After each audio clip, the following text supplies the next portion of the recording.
teman-teman semua, selamat siang Bapak Kepala Sekolah.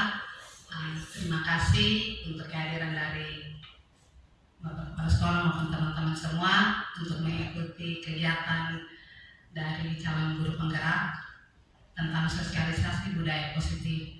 Untuk mengawali kegiatan kita, saya akan minta kesediaan Ibu Ocha untuk memimpin kita dalam doa.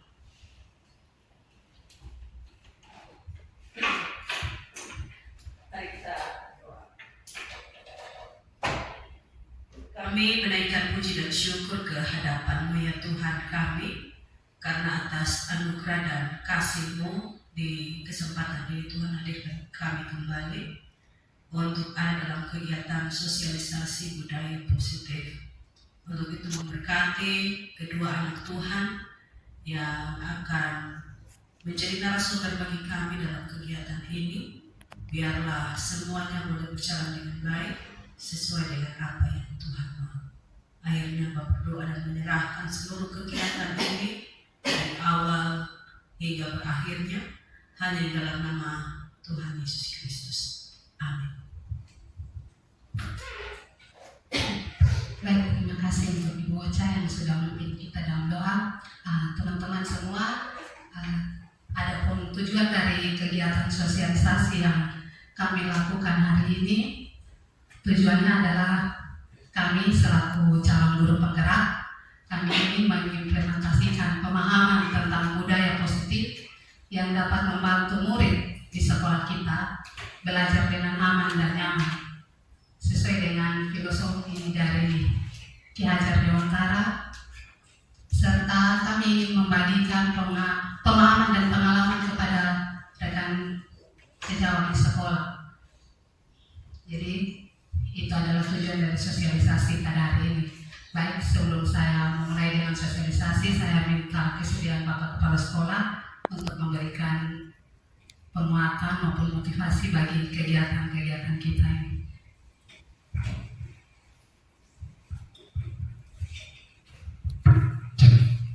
Baik, terima kasih. Yang saya hormati Bapak Ibu Guru Pegawai serta Bapak Ibu calon guru penggerak angkatan 10 Kabupaten Saburai Jua. Hari ini kita diundang di sini untuk mengadakan sosialisasi budaya positif. Tadi tujuan untuk kegiatan ini adalah untuk mengimplementasikan pemahaman tentang budaya positif yang dapat membantu murid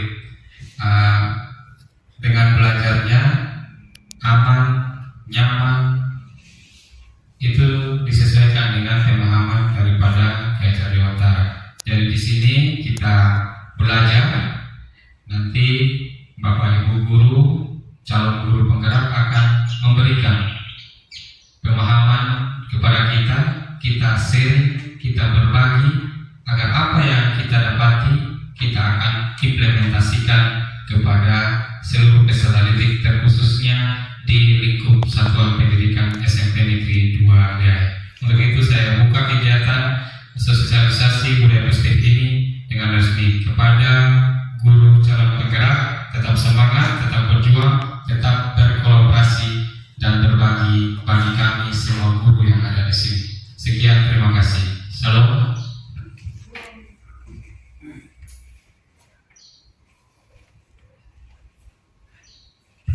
Baik, terima kasih kepada Bapak Kepala Sekolah yang sudah memberikan motivasi bagi kami. Saya akan memulai presentasi kita tentang budaya positif.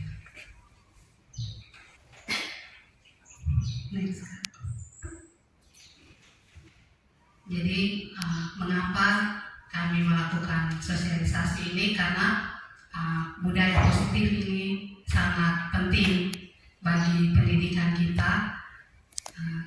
Ini sudah ada dalam standar proses pada Standar Nasional Pendidikan pasal 12 bahwa lingkungan positif sangat diperlukan agar pembelajaran di sekolah dapat terjadi, dan pembelajaran itu seharusnya berpihak pada murid, lebih banyak berpihak kepada murid. Adapun budaya positif nilai-nilai atau keyakinan-keyakinan dan kebiasaan-kebiasaan di sekolah yang berpihak pada murid, agar murid di sekolah kita ini dapat berkembang. Mereka bisa menjadi pribadi yang kritis, mereka bisa memiliki rasa hormat, jadi bukan hanya sekedar mereka hebat dalam pengetahuan, tetapi bagaimana karakter mereka juga akan dibentuk, dan mereka juga akan belajar untuk bertanggung jawab terhadap setiap tugas mereka. Menurut Ki Hajar Dewantara, sekolah itu diumpamakan sebagai ladang untuk bercocok tanam ya. Jadi kalau untuk bercocok tanam pasti petani akan mulai dengan tanahnya digempur dulu, kemudian benihnya disemaikan. Setelah itu kalau tanahnya sudah siap, benihnya sudah ada, dipindahkan lagi, kemudian disiram, diberi pupuk, dan juga harus dijauhkan dari hama-hama yang akan mempengaruhi kehidupan dari tanaman itu. Jadi menurut Ki Hajar Dewantara, kita di sekolah ini seperti itu, seperti ladang. Jadi guru kita ini harus mengusahakan sekolah itu menjadi tempat yang menyenangkan bagi murid-murid kita,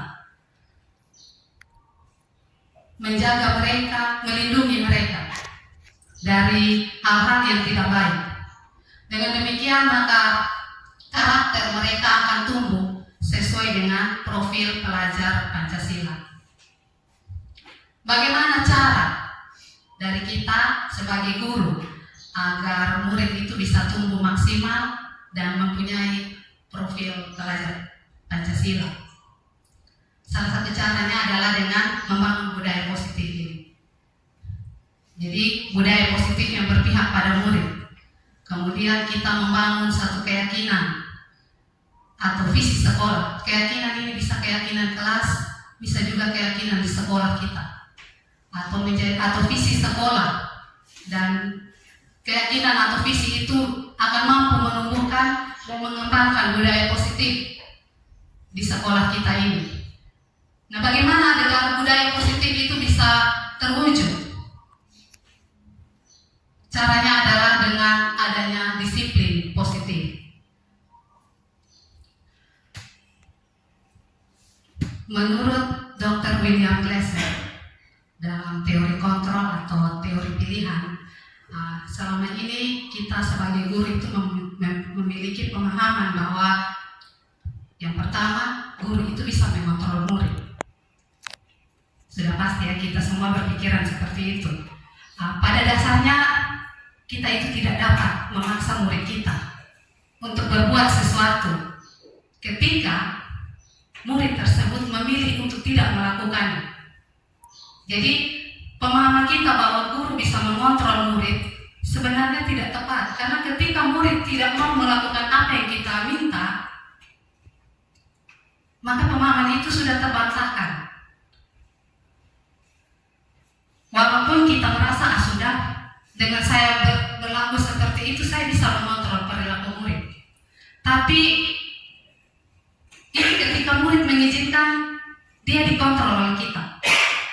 Ketika kita meminta dia melakukan sesuatu, kemudian dia bilang, baik, siap Pak Guru, siap Ibu Guru. Artinya itu dia memberikan atau mengizinkan dirinya untuk dikontrol oleh kita. Tapi bagaimana jika dia tidak mau melakukannya? Jadi kita sebagai guru menggunakan bentuk kontrol karena menjadi kebutuhan dasar yang dipilih oleh murid tersebut. Padahal menurut teori kontrol itu bahwa semua perilaku memiliki tujuan, bahkan terhadap perilaku yang tidak disukai. Itu pemahaman yang pertama.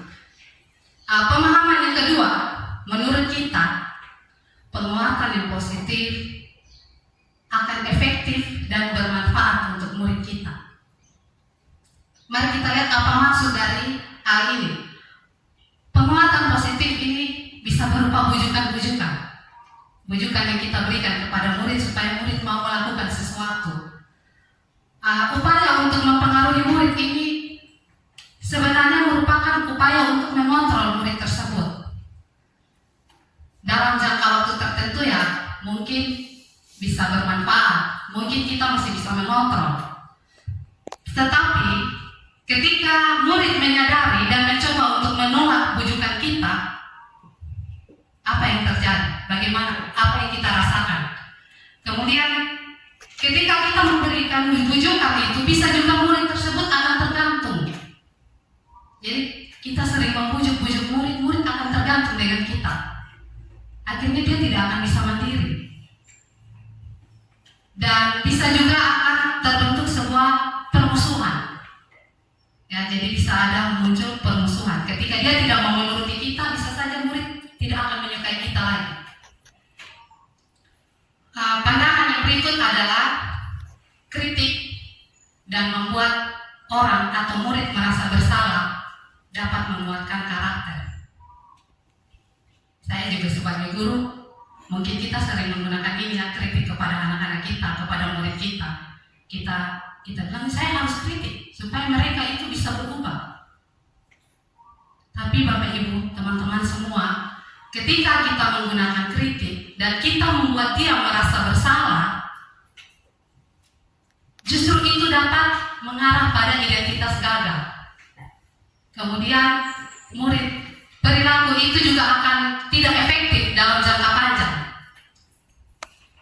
dan dapat menyebabkan hubungan yang tidak harmonis antara kita dengan kita punya murid atau antara sesama murid, bisa terjadi seperti itu.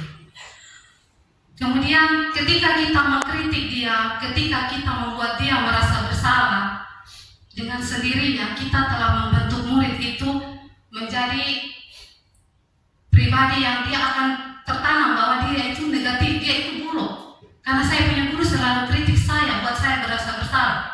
Oh, saya salah ini, guru saya bilang salah.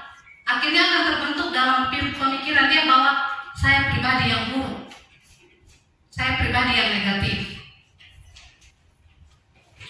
Kemudian yang keempat, kita selalu berpandangan bahwa orang dewasa itu memiliki hak untuk memaksa.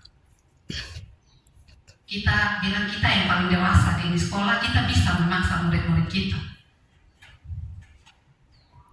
Banyak orang dewasa yang merasa bahwa kita memiliki tanggung jawab untuk membuat murid-murid itu berbuat hal-hal tertentu.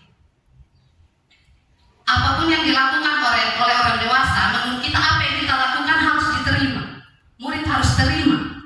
Karena kita orang dewasa, kita bertanggung jawab atas murid kita. Jadi apapun yang kita lakukan terhadap mereka, murid harus terima. Dan kita akan menilai itu berdasarkan pengukuran kinerja dari murid-murid kita. Pada saat itu pula, orang dewasa kita suatu saat pasti akan menyadari bahwa perilaku memaksa itu tidak akan efektif untuk jangka waktu yang panjang dan hanya menimbulkan sebuah permusuhan ketika kita memaksa murid-murid kita atau anak kita. Nah, bagaimana agar perilaku murid kita itu bisa kita kontrol? Yang terlintas dalam pemikiran kita pasti murid kita harus kita buat disiplin. Ketika mendengar kata disiplin, dalam pemahaman kita disiplin itu adalah sesuatu atau tindakan kita mematuhi sesuatu, mematuhi peraturan yang sudah ada, itu namanya disiplin. Mari kita lihat bahwa awal disiplin ini berasal dari kata Latin, ada dua kata, discere dan disciplina. Discere itu artinya belajar, disiplina ini artinya pelatihan, pengajaran, dan tumbuh. Seiring perkembangan waktu, kata disiplin ini kemudian diartikan sebagai yang seperti saya bilang, kepatuhan terhadap aturan, kemampuan untuk mengendalikan diri sesuai dengan aturan dan norma yang berlaku. Nah, disiplin ini merupakan sikap patuh dan taat terhadap peraturan, tata tertib, nilai-nilai yang disepakati, atau juga nilai-nilai yang berlaku di suatu tempat. Disiplin juga merupakan perbuatan yang selalu berada pada ketentuan atau koridor yang telah disepakati bersama. Itu disiplin ini dengan disiplin positif. Apa itu disiplin positif? Disiplin positif merupakan pendekatan mendidik anak untuk menumbuhkan disiplin dari dalam diri. Jadi tanpa ada paksaan ya, dari dalam diri anak, tanpa, nah ini kayaknya dia punya tanpa ke belakang ini sudah agak-agak, tanpa memberikan hukuman, tanpa memberikan iming-iming atau hadiah, dan tanpa ada pengawasan dari luar. Itu namanya disiplin positif. Selama ini kita punya pelaksanaan bagaimana? Ya, jadi disiplin positif ini mendidik anak agar patuh tanpa ada paksaan dari luar. Jadi mereka muncul dari dalam diri mereka sendiri. Disiplin positif ini akan memberikan dukungan yang positif, bisa mendidik, akan mengajarkan dan membimbing terhadap proses terbentuknya perilaku yang positif yang bersumber dari dalam diri anak itu sendiri. Dalam disiplin positif ini, anak akan menyadari pentingnya atau manfaatnya dan konsekuensi dari perilaku mereka. Nah, anak-anak ketika mereka berperilaku, mereka melakukan sesuatu, itu ada motivasi tersendiri. Bukan hanya anak-anak, kita semua ya, manusia melakukan sesuatu, ada motivasinya. Nah, di sini saya akan membahas 3 motivasi yang mendasari perilaku kita. Motivasi yang pertama, untuk menghindari ketidaknyamanan atau hukuman. Ya. Untuk menghindari ketidaknyamanan dan hukuman. Biasanya, nanti kalau kita lihat kira-kira dari 3 motivasi ini kita biasanya yang mana? Biasanya orang yang motivasi perilakunya untuk menghindari hukuman atau ketidaknyamanan, mereka akan bertanya dalam diri mereka, apa yang akan terjadi apabila saya tidak melakukan peraturan itu? Atau ketika saya tidak melakukan sesuatu yang ini, apa yang akan terjadi pada diri saya? Atau mereka sebenarnya sedang menghindari permasalahan yang mungkin akan muncul, dan permasalahan itu akan berpengaruh terhadap fisik mereka atau psikologi mereka, atau tidak terpenuhinya kebutuhan mereka ketika mereka tidak melakukan tindakan tersebut. Jadi motivasi ini bersifat eksternal, jadi dia bersifat dari luar. Ya, ketika kita tidak melakukannya, bisa saja, oh saya kalau tidak melakukan sesuatu, saya akan aman, saya tidak terluka. Kalau saya pakai helm, saya pasti tidak terluka. Kalau saya pakai helm, saya punya SIM, saya tidak kena tilang. Dia akan menghindari hal-hal yang seperti itu tanpa adanya kesadaran dari dalam dirinya sendiri. Motivasi yang kedua, untuk mendapatkan imbalan atau penghargaan dari orang lain. Nah, orang dengan motivasi ini akan bertanya, apa sih yang akan saya dapatkan ketika saya melakukannya? Mereka melakukan sebuah tindakan dengan tujuan mendapatkan pujian. Pujian dari orang lain yang menurut mereka pujian itu sangat penting untuk hidup mereka. Dan mereka akan meletakkan motivasi ini ke dalam dunia mereka, ke dalam dunia mereka yang berkualitas. Mereka juga melakukan sesuatu dengan harapan mendapatkan hadiah atau mendapatkan pengakuan, kamu keren ini hari, kamu hebat hari ini. Motivasinya itu, atau mendapatkan imbalan. Nah, motivasi ini juga sama seperti yang pertama tadi, dia bersifat eksternal. Nah, motivasi yang ketiga yang diharapkan ada pada kita semua dan akan dibentuk pada anak-anak kita, pada murid-murid kita. Motivasi yang ketiga adalah untuk menjadi orang yang mereka inginkan dan menghargai diri sendiri dengan semua nilai-nilai yang mereka percaya. Ini adalah motivasi intrinsik ya, dari dalam diri kita sendiri. Jadi orang dengan motivasi ini akan bertanya, akan menjadi orang seperti apakah saya ketika saya melakukan itu? Itu pertanyaan dalam diri. Dia ingin menghargai dirinya sendiri, bukan untuk menghindari hukuman atau ketidaknyamanan, bukan untuk mendapatkan imbalan, tapi dia ingin kira-kira saya akan menjadi seperti apa ketika saya melakukan hal itu. Mereka melakukan sesuatu karena nilai-nilai yang mereka yakini dan mereka hargai, dan mereka melakukan itu karena mereka ingin menjadi orang yang melakukan nilai-nilai yang sudah ada di dalam diri mereka, nilai-nilai positif ya, nilai-nilai yang selama ini mereka yakini di dalam diri mereka.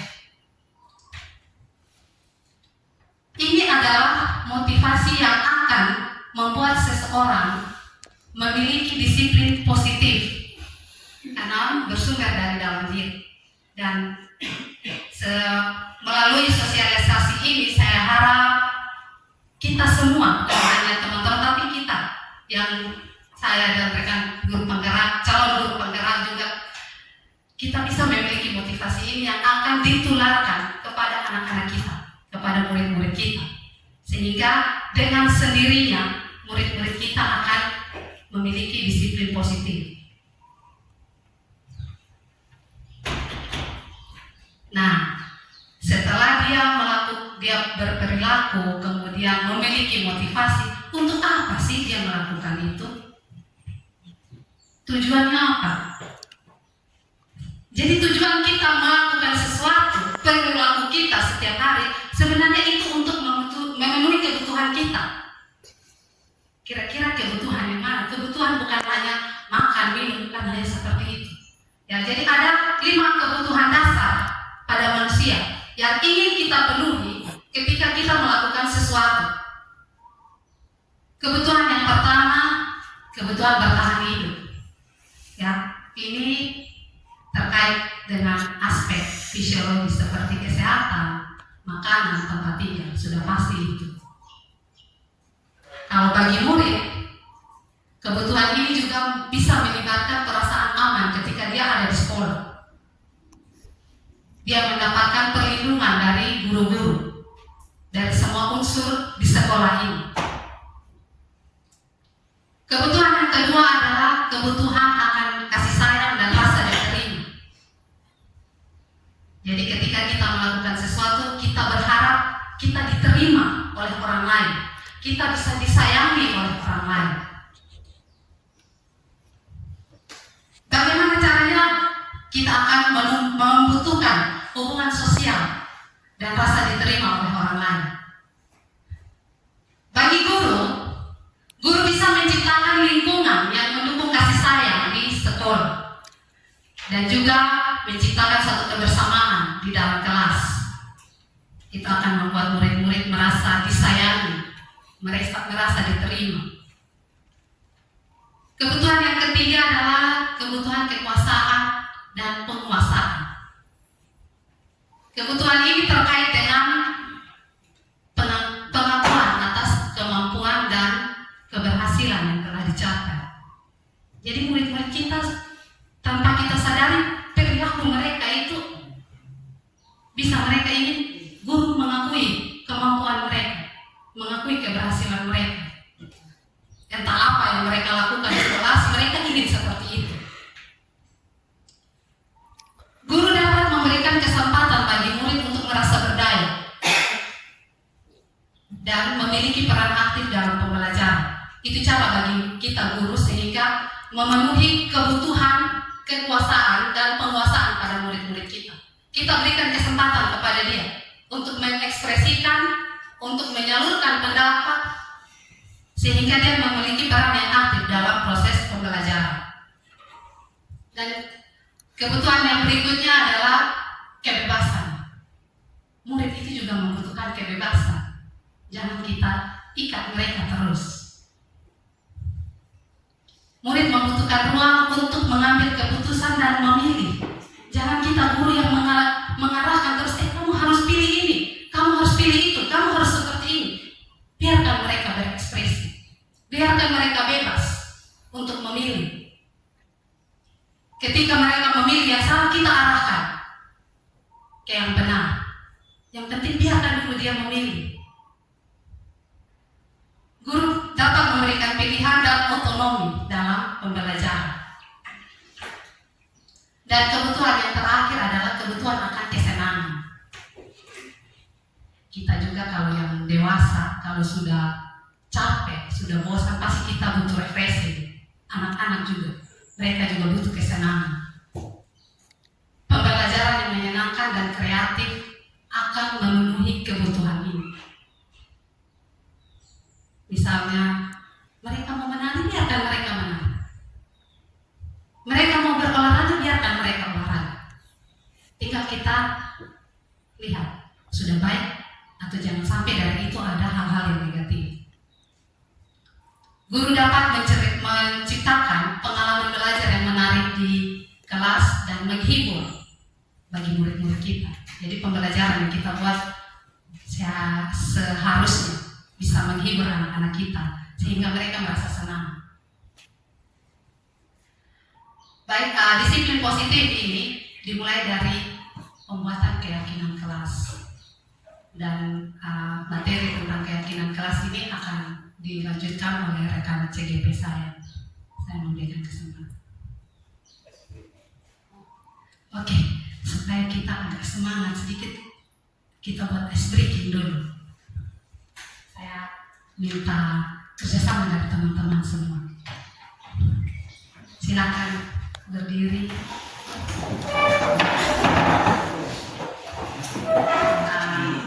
Mari teman-teman, kita membentuk lingkaran di sini. Teman-teman, kita membentuk lingkaran.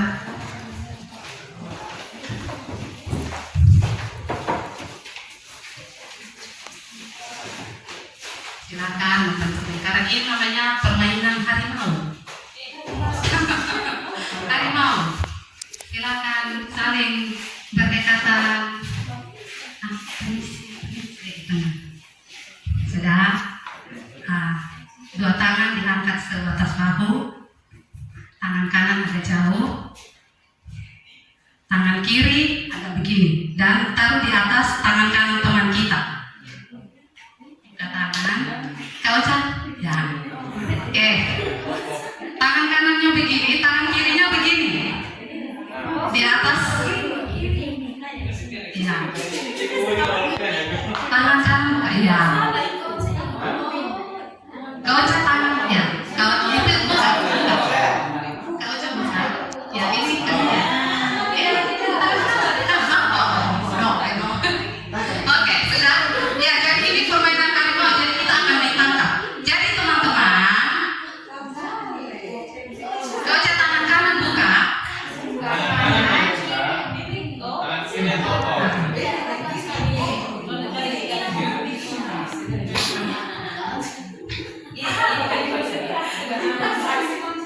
Baik, aturannya ketika teman-teman mendengarkan saya menyebutkan harimau, maka tangan kanan berusaha menangkap tangan kiri teman-teman di sebelah.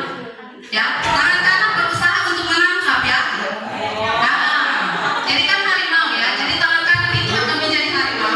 Tangan kiri silakan berusaha untuk menghindari harimau. Iya. Siap. Saya akan membacakan sebuah cerita. Teman-teman tolong fokus dan dengarkan. Ketika ada kata harimau, bertindak.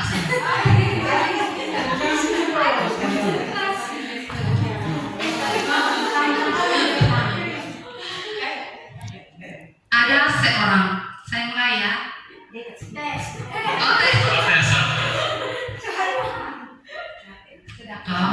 Harimau.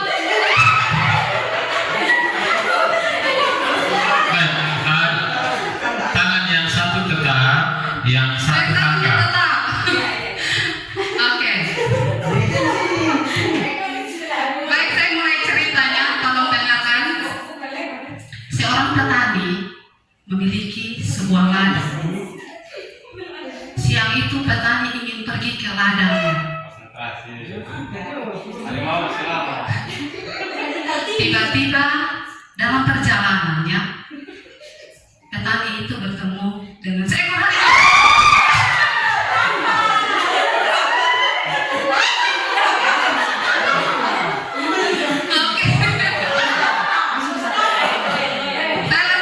Saya lanjutkan. Kembalikan posisi tangan.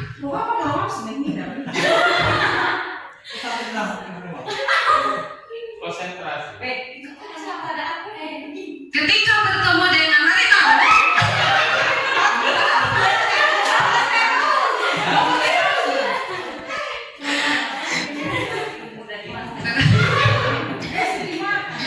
petani itu kabur dan dia bebas dari harimau.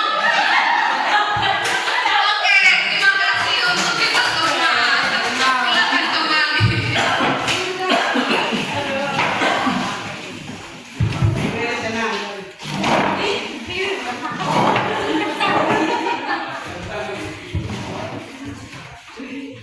Cek. Baik, terima kasih untuk Ibu Leli yang sudah memaparkan materi awal. Saya akan melanjutkan materi berikutnya mengenai keyakinan kelas. Baik, di sini untuk merumuskan keyakinan kelas merupakan langkah penting untuk menciptakan lingkungan belajar yang kondusif dan memotivasi. Jadi Bapak Ibu, keyakinan kelas dibuat secara universal yang mencakup berbagai aspek kesepakatan atau aturan yang sudah berlaku di dalam kelas selama ini. Jadi keyakinan kelas dibuat hendaknya benar-benar bersumber dari kebutuhan siswa dalam membentuk budaya positif, menggali segala hal potensi positif untuk dijadikan landasan keyakinan kelas dan benar-benar dengan sadar diyakini dalam kebersamaan. Kalimat yang digunakan berupa kalimat universal atau kalimat yang kalimat positif yang bisa mudah diingat oleh setiap peserta didik.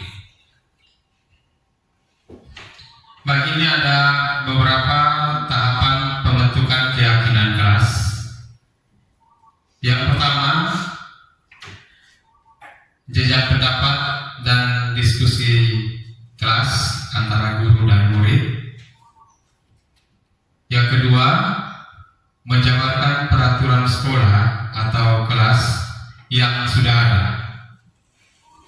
Yang ketiga, menuliskan keyakinan kelas. Keempat, siswa diajak menuliskan sejumlah aturan yang sudah diidentifikasi waktu sebelumnya menjadi sebuah keyakinan kelas.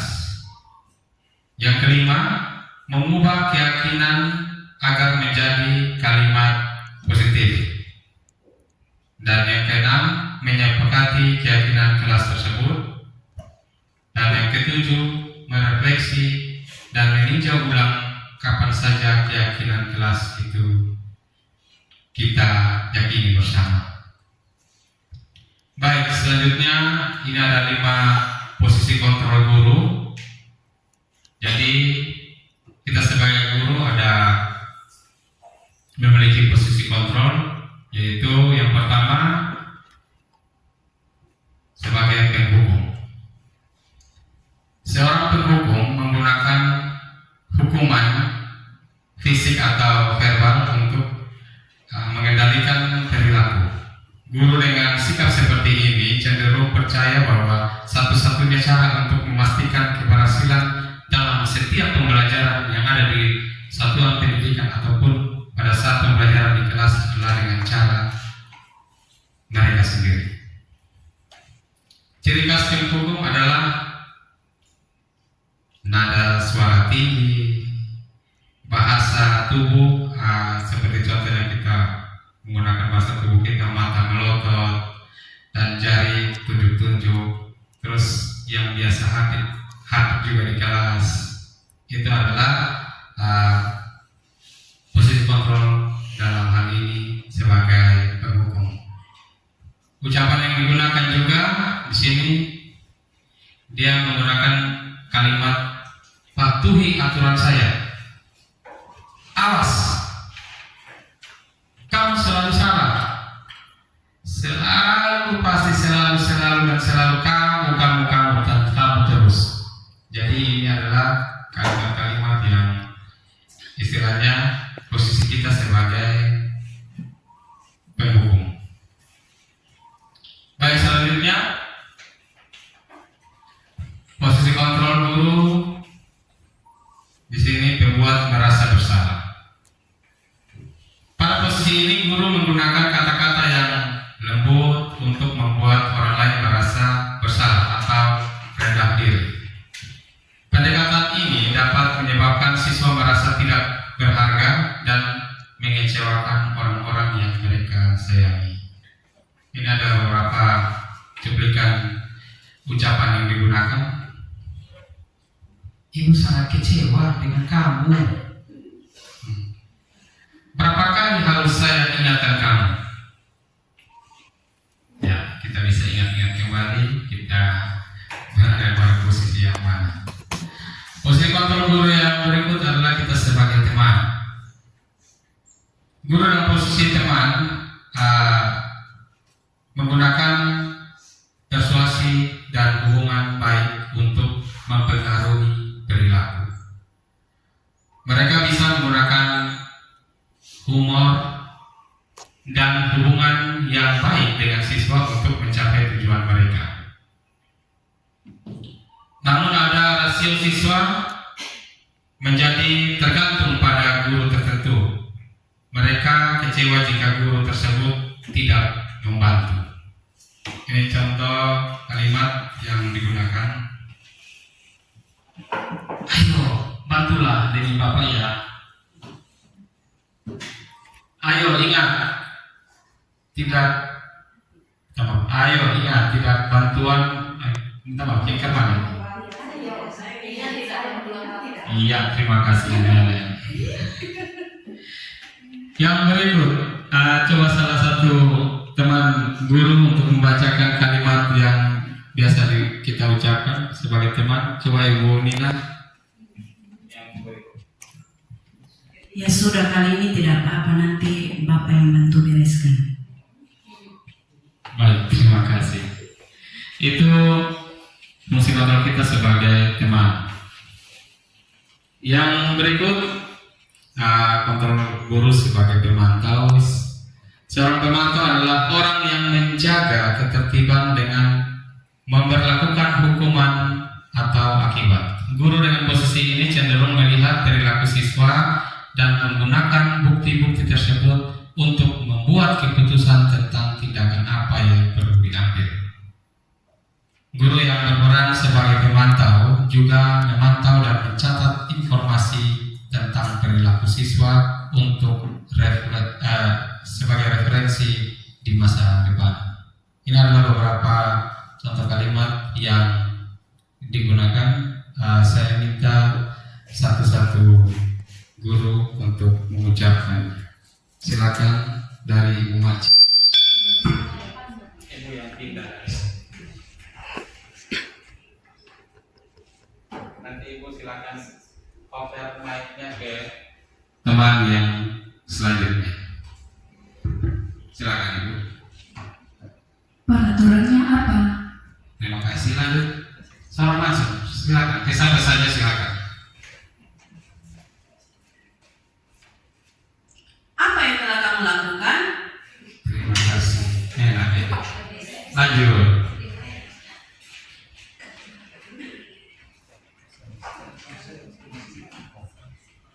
Sanksi atau konsekuensinya apa? Ya, baik. Terima kasih. Bertemu buat teman-teman guru. Baik, kita lanjut ke yang kelima. Sebagai manajer, Guru yang memposisikan diri sebagai manajer cenderung bersikap kolaboratif dengan siswa untuk menemukan solusi atau masalah perilaku. Sebagai manajer, guru akan membimbing siswa untuk mengatur diri dan bertanggung jawab atas tindakannya sendiri. Pendekatan ini mendorong siswa untuk menjadi mandiri dan bertanggung jawab. Ini adalah ada beberapa kalimat ucapan yang bisa digunakan oleh guru. Mic-nya? Oh iya, mulai dari Ibu Ida, silakan. Apa yang kita yakini? Terima kasih. Lanjut. Apakah kamu meyakininya? Terima kasih. Silakan lanjut Pak Indra. Jika kamu meyakininya, apakah kamu bersedia memperbaikinya? Mantap. Lanjut Bapak Jika Monaco. kamu memperbaiki hal ini menunjukkan apa tentang dirimu? Baik, silakan lanjut Pak Charles. Apa rencana kamu untuk memperbaiki hal ini? Baik, terima kasih. Ini adalah ungkapan kalimat bila mana kita memposisikan diri sebagai manajer.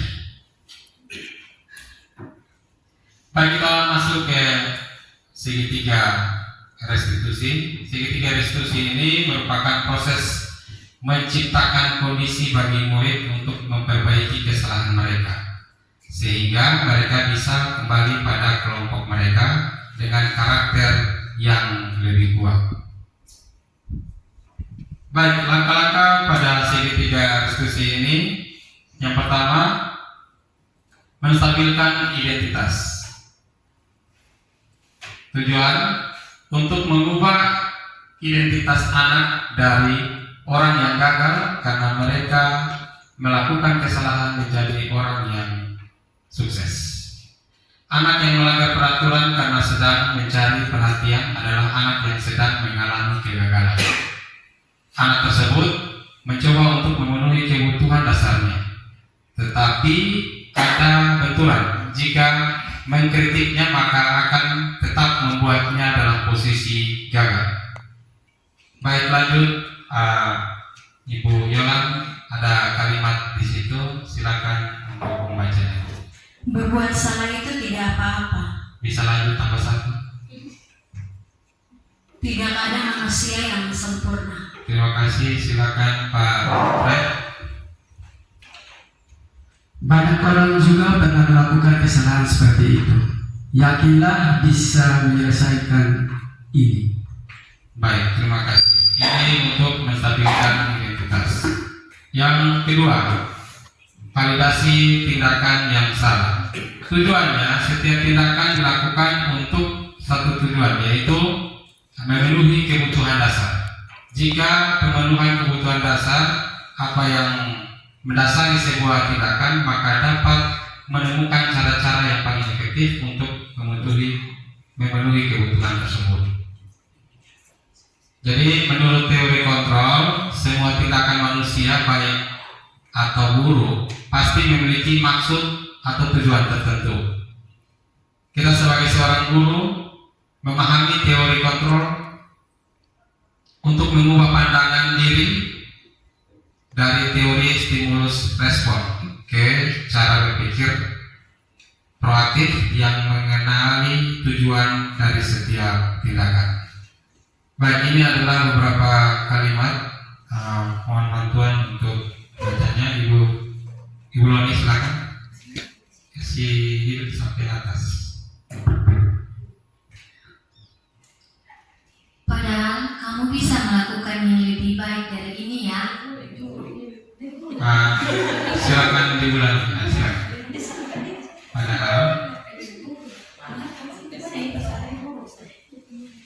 Padahal kamu bisa melakukan yang lebih buruk dari ini ya. Satu kali lagi. Kamu pasti punya alasan mengapa melakukan hal itu. Silakan lanjutkan Bu Febri. Kamu patut bangga pada dirimu sendiri karena kamu telah melindungi seseorang sesuatu yang penting buatmu. Kamu boleh mempertahankan sikap itu, tapi kamu harus menambahkan sikap yang baru. Baik, terima kasih.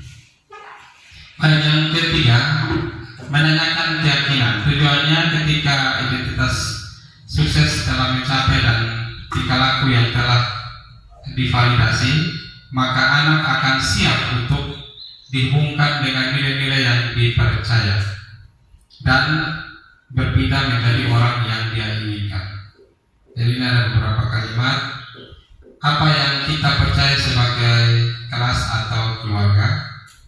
Apa nilai-nilai umum yang kita telah sepakati? Apa bayangan kita tentang kelas yang ideal? Kamu mau jadi orang yang seperti apa? Kamu pasti punya alasan mengapa melakukan hal itu. Kamu patut bangga pada dirimu sendiri karena kamu telah melindungi sesuatu yang penting buatmu. Dan yang berikut, kamu boleh mempertahankan sikap itu, tapi kamu harus menampakkan sikap yang baru. Baik, yang keempat, kita masuk dalam, mohon maaf saya 3 Kristus dari 3 saja. Yang keempat yaitu kita akan melakukan refleksi. Di sini kita bagi dalam 2 kelompok saja, 2 kelompok. Jadi saya akan membagi kelompok. Silakan berhitung dari Ibu Mace 1, Ibu selanjutnya 2, dan selanjutnya seperti itu. Baik, silakan mulai hitungan dari Ibu Mace. 1, 2, 1, 2, 1, 2, 2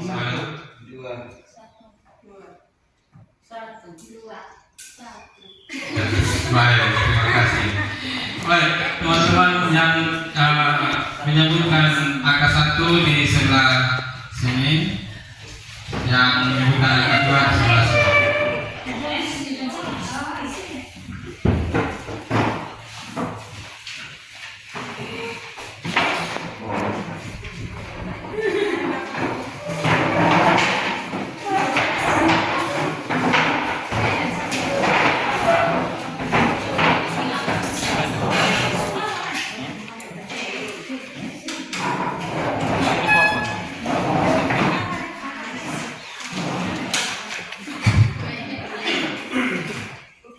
Baik, kita akan refleksi. Di sini ada 3 pertanyaan. Terima kasih kepada Pak Andre yang telah memaparkan tentang keyakinan kelas, posisi kontrol guru dan segitiga restitusi. Baik, sebagai bahan refleksi ini, kita akan merefleksikan dan membahas ya, kita berbagi pengalaman tentang bagaimana pelaksanaan atau yang sudah kita lakukan dengan cara segitiga restitusi yang tadi sudah dipaparkan oleh teman CGP saya. Baik, jadi nanti pada masing-masing kelompok silakan Bapak Ibu akan menjawab pertanyaan ini. Pertanyaan yang pertama, tuliskan 1 kasus yang pernah dialami oleh teman-teman guru di kelas. 1 kasus saja. Jadi mungkin terlambat, misalnya saya ambil murid terlambat kumpul tugas gitu. Itu contoh 1 kasus ya. Kemudian dari kasus tersebut silakan Bapak Ibu mendiagnosis kira-kira ketika murid berbuat kasus tersebut kebutuhan apa yang ingin dipenuhi oleh murid itu. Tadi ada 5 kebutuhan dasar, yaitu untuk bertahan hidup, untuk kasih sayang, penguasaan, kebebasan, dan kesenangan. Kira-kira dari 5 itu apa yang ingin dipenuhi oleh murid-murid ketika mereka melakukan sebuah kasus atau permasalahan di kelas. Dan yang ketiga, sebagai seorang guru, untuk menangani kasus tersebut, kira-kira posisi kontrol mana yang Bapak Ibu ambil untuk menyelesaikan masalah? Apakah sebagai seorang penghukum, atau seorang pembuat rasa bersalah, atau seorang teman, ataukah seorang pemantau, ataukah seorang manajer? Ya, jadi dalam budaya positif ini seharusnya kita bertindak sebagai seorang manajer, tapi ya tetap kita menceritakan kasus yang terjadi di kelas dan posisi kontrol yang mana yang kita ambil sesuai dengan yang sudah pernah kita alami. Jadi saya berikan kesempatan kepada Bapak Ibu guru hebat untuk berdiskusi dalam kelompok. Kita beri waktu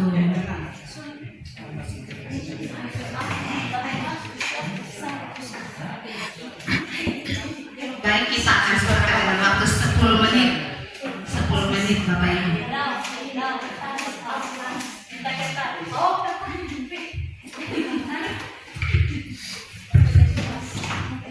Baik, silakan Bapak Ibu berdiskusi menyepakati salah satu kasus yang pernah dialami.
Untuk nomor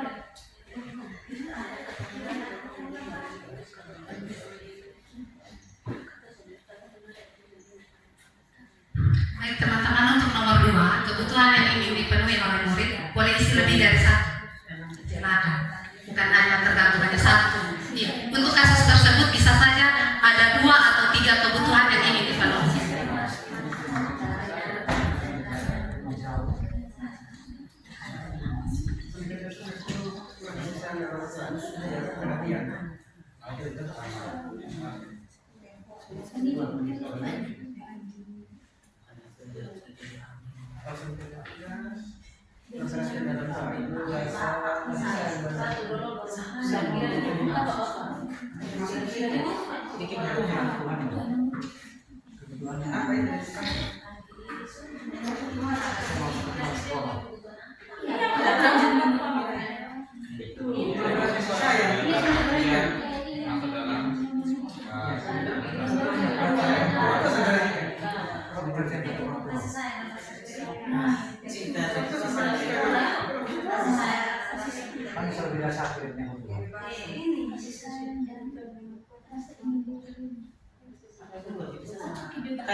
Kami langsung di dekat.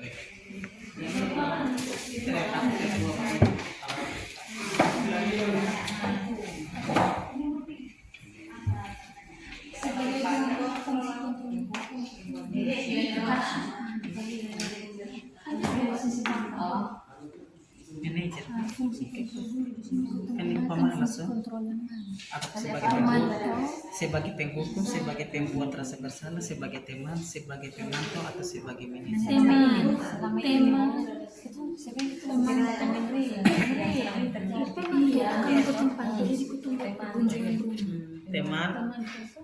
manajer.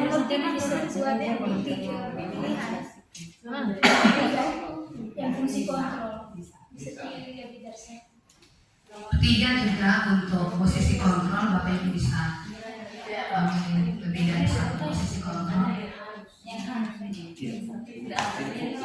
Tetapi nanti sebentar dengan alasan ketika memilih posisi kontrol penghukum itu alasannya apa, dan bisa memberikan kayak contoh kata-katanya yang diucapkan pada murid.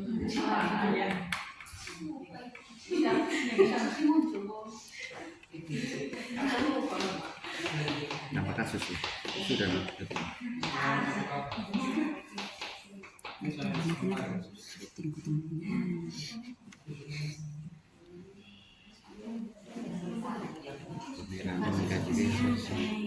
Bersalah sebagai teman, sebagai pemantau, sebagai manajer. Sebagai teman Kalau sebagai teman itu kita kayak buat anak kita dan hutang kita hutang sudah ada lagi untuk membantu dia mengerjakan sesuatu nanti dong jadi rasa kecewa di hutang seperti itu teman.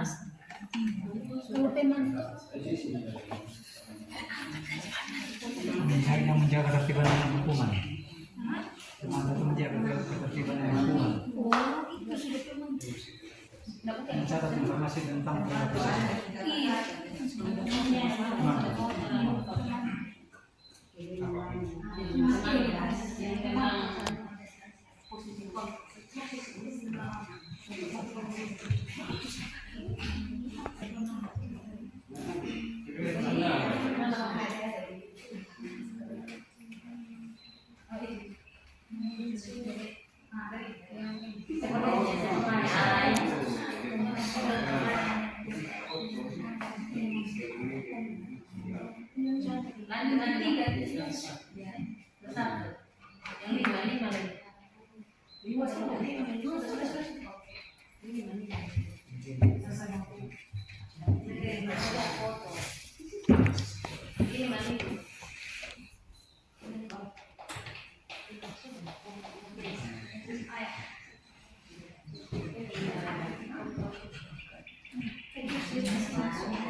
Baik, waktu untuk mengerjakan tinggal 2 menit.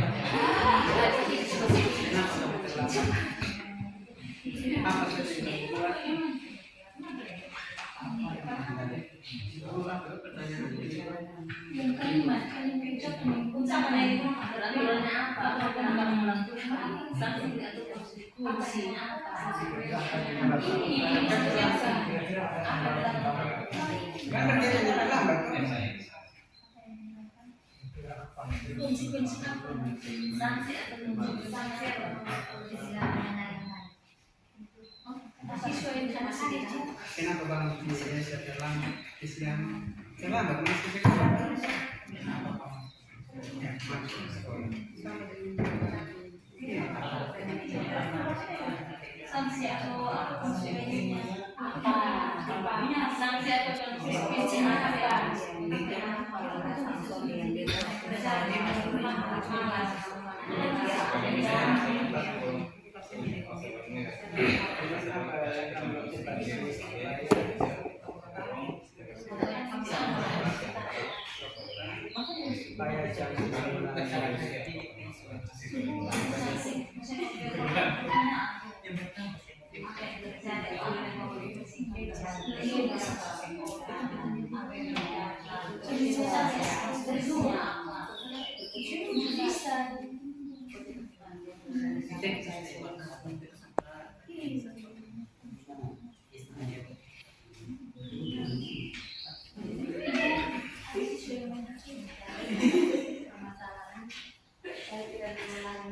Berikan kami dari kelompok 1 akan mempresentasikan hasil diskusi kami.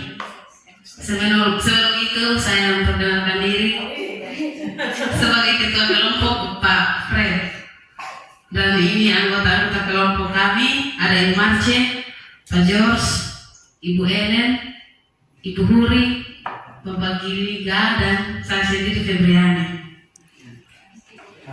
Contoh kasus yang sering kami temui yaitu siswa malas ke sekolah.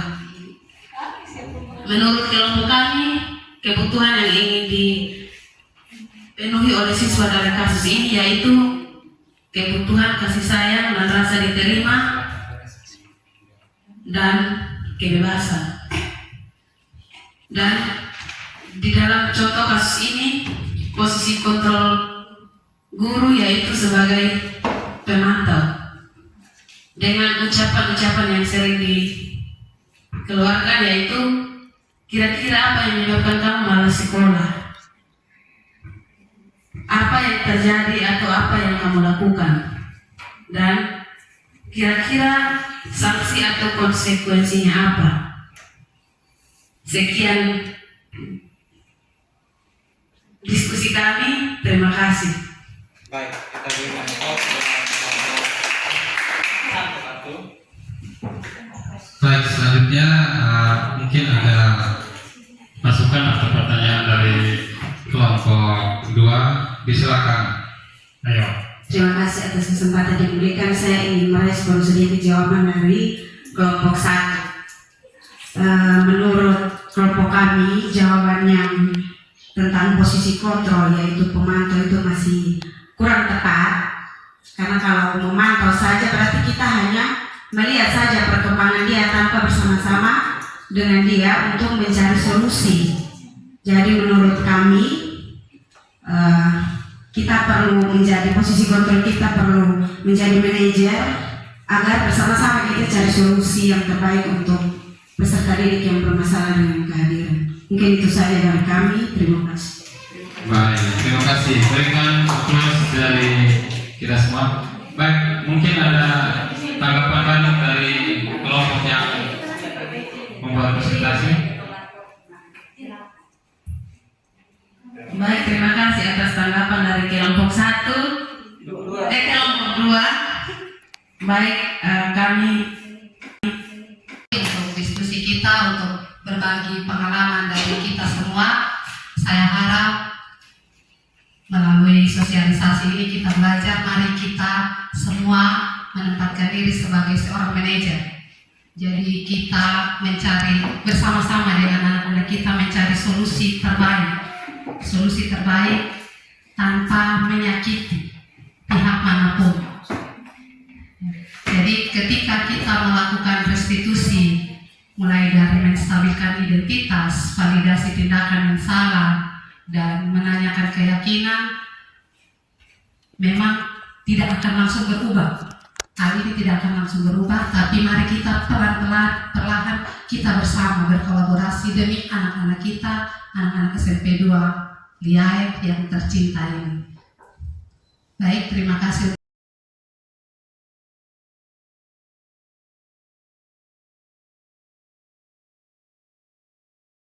Baik, saya Indra Nafisila, guru SMP Negeri 2 Liae. Menurut saya kegiatan sosialisasi tentang budaya positif yang telah disampaikan sangat luar biasa dan sangat perlu untuk diterapkan dalam lingkungan sekolah kami. Kegiatan tersebut memberikan dampak yang lebih baik kepada kami ataupun kepada Bapak Ibu guru. Karena itu saya mendukung terus kegiatan guru penggerak bersama teman-teman guru penggerak. Jadi sukses terus untuk semua anggota guru penggerak. Guru penggerak maju terus. Terima kasih. Shalom, saya Florencia Nina Praso, guru dari SMP Negeri 2 Liae. Menurut saya sosialisasi tentang budaya positif ini sangat bermanfaat, di mana kita mengetahui fungsi kontrol guru dan juga kebutuhan dasar manusia yang kita pelajari dari materi yang dipaparkan oleh CGP yang sangat bermanfaat. Semoga ke depan kita dapat menerapkan budaya positif dari sosialisasi yang diberikan. Maju terus CGP SMP Negeri 2 Liae. Pagi anak-anak. Hari ini kita akan kita punya keyakinan keras. Tapi ibu minta kerjasama kalian harus ajukan pendapat kalian tentang keyakinan keras apa saja yang harus kita buat. Ya, oke. Jadi ibu sudah minta di bagian jadi notulen kita. Jadi tolong nanti dituliskan pendapat dari teman-teman ya. Ya, jadi kita akan mulai. Kira-kira siapa yang mau ajukan peraturan kelas yang harus kita buat untuk kelas kita? Jadi peraturan kelas atau keyakinan kelas ini kita buat dengan tujuan sehingga ketika proses pembelajaran kita benar-benar berjalan berdasarkan keyakinan kelas dan proses pembelajaran berjalan dengan baik, dengan tertib, dengan aman, kalian bahagia, ibu pun bahagia. Ya. Oke, siapa yang mau kasih ide, pendapat, saran tentang keyakinan kelas yang mau kita buat? Silakan Beatrix. Berdoa sebelum dan sesudah pembelajaran. Berdoa sebelum dan sesudah sebelum dan sesudah pembelajaran. Cepat. Itu. Sebelum dan sesudah pembelajaran. Siapa lagi? Ada ceria kalau mau kasih pendapat boleh. Itu saja, Bapak kasih Odem. Odem angkat tangan harus silakan. Disiplin dalam hal yang mana? Oke, disiplin waktu. Disiplin waktu. Jadi waktunya masuk ke lab atau masuk ke kelas harus tepat waktu, gitu. Oke. Apa lagi? Oke, Ever, silakan Ever. Meminta izin saat ini berdua. Oke, meminta izin saat ingin keluar kelas. Minta izin saat ingin keluar kelas.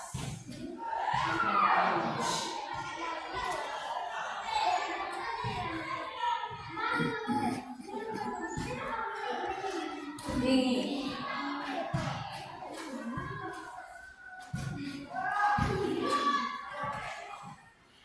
Oke. Keluar kelas.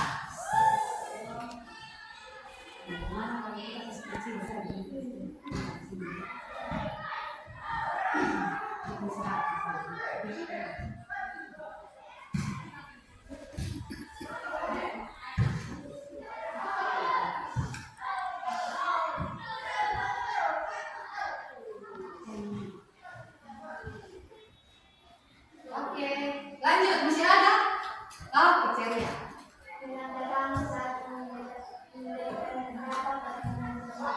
Oke, raise hand ya. Ibu tulisnya raise hand. Raise hand. Raise hand. Raise hand atau angkat tangan ya. Ketika ingin menjawab pertanyaan atau mengajukan pertanyaan atau ada hal-hal atau kesulitan apa yang kalian alami, silakan raise hand. RTSA.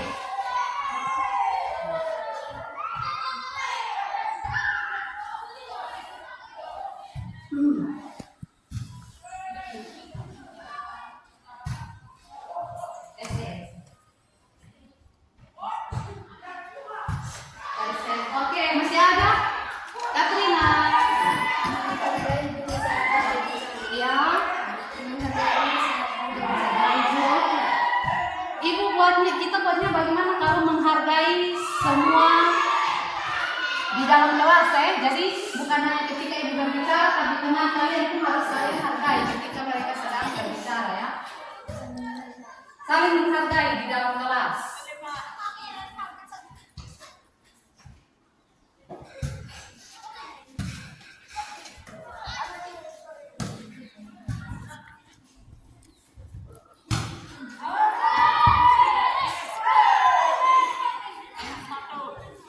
Oke, sudah?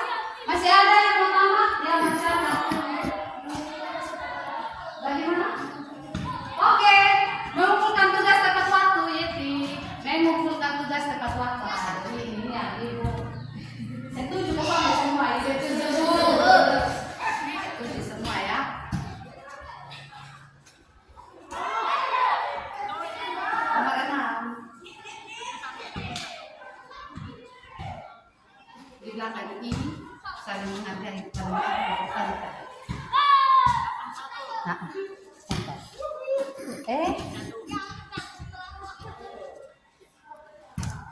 Oke, 6.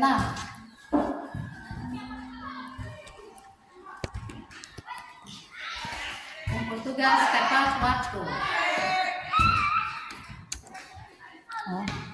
Kumpul tugas tepat waktu. Masih ada lagi? Ya, selamat ya. Oh, berpenampilan rapi seperti itu. Berpenampilan rapi. Nomor 7, berpenampilan rapi.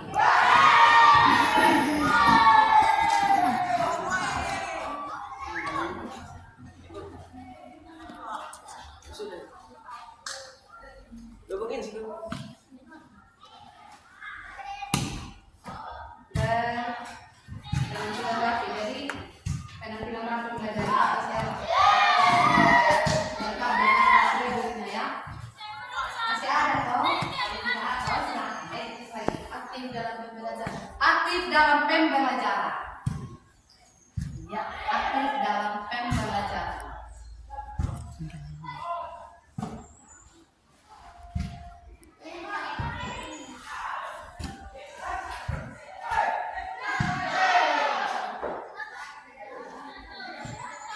Ya, sudah? Masih ada kok? Saya tambah. Pas. Masih ada lagi deh. Masih ada.